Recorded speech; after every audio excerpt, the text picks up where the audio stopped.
The pandemic has created a situation of panic and havoc in the country. In the course of second wave, even the basic everyday necessities such as food was difficult to get.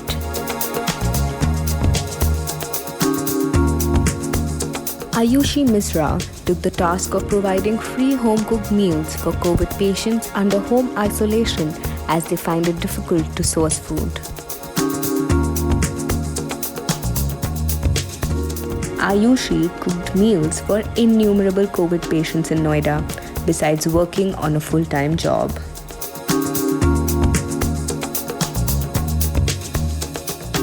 NewsX proudly recognizes second wave superhero Ayushi Misra.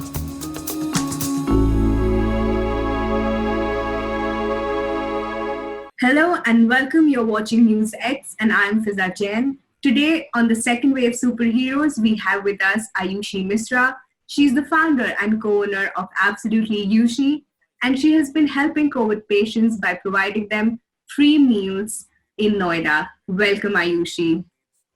Hi, thanks for having me. Indeed, it's our pleasure. So my first question to you regarding the same is, what led to the idea of helping people by providing them free meals?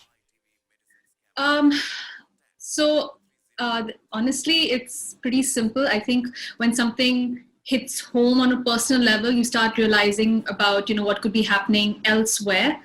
My mom got COVID and she was a pretty severe case. And, we were sort of trying to help out with everyday activities, and simultaneously close friends started getting it. And I noticed that, food, which is such a basic and important requirement during this time, is what they needed. And while helping them out, I started to think of the number of people that are probably struggling with this very everyday basic activity. And I extended my home personal setup for that. Okay, so how has your journey been helping people till now? I'm sorry, the line sort of cut in the middle. So I'm just asking, how has your journey been helping people, providing free meals till now? Well, it's honestly been, it's very gratifying. I have to say that you feel a little useful at a time when, there's so much happening around you. But it's also been very emotional because, with God's grace, all the people that I was cooking for have recovered. And I've been with them through their recovery process, or with their family members. I mean, I was cooking for people where there were like old couples in Noida, their kids are in America, in Canada, there's no way to access food, and then just working with them every day, because it's not just food, it's like, so-and-so's not doing well today, they need extra nutrition here, they're going to the hospital, they're getting discharged from the hospital. So to finally hear that, okay, they're all right, and we don't need the service anymore. It was a very emotional but very gratifying experience. So when you how do you probably just make sure that the meals reach them? So it was pretty simple. I was very clear cut about the fact that I'm going to do a limited number of meals. Number one, because I didn't have the capacity to. Number two, I wanted to ensure quality and hygiene control, obviously with the given situation. And because I wanted to focus on very high nutrition, I kept the meals limited.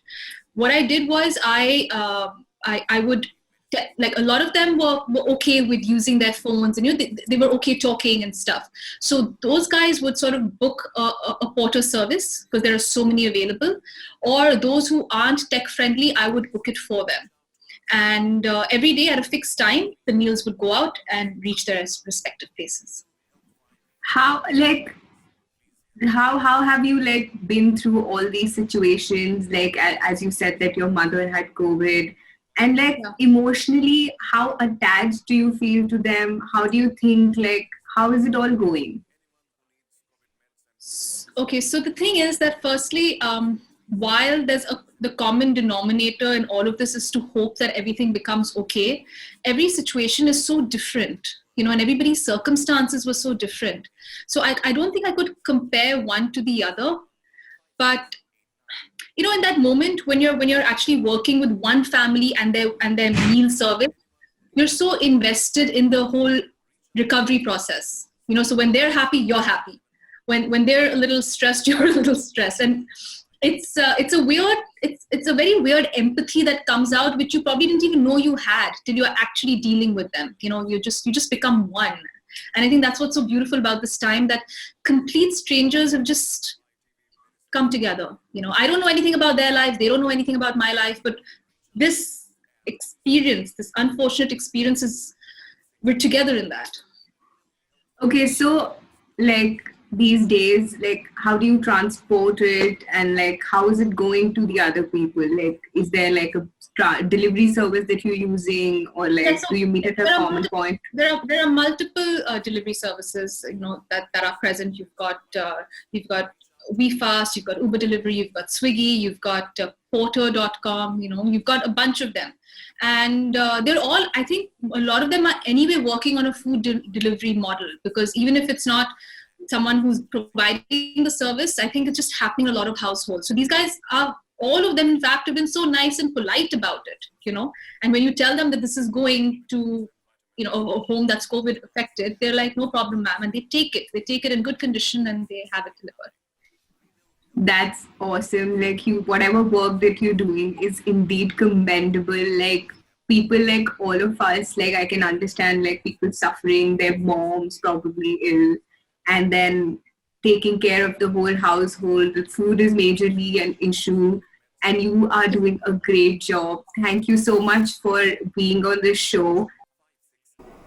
For more such videos, subscribe to the NewsX YouTube channel, hit the bell icon.